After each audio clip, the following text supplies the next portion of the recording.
Hey everyone, in this video I will show you how to cancel your Venmo debit card. First of all, open the Venmo app on your phone or website.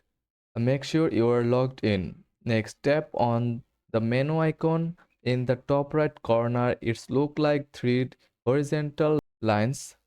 From there, scroll down and select Venmo debit card under the card section.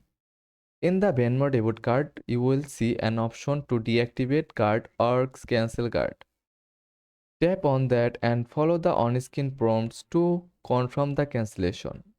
Once you confirm, Venmo will deactivate your debit card and it will no longer work for any transactions. You will also receive a confirmation email, and that's it. You have successfully cancelled your Venmo debit card. If this video helped you out, don't forget to like and subscribe for more quick tutorials. Thanks for watching.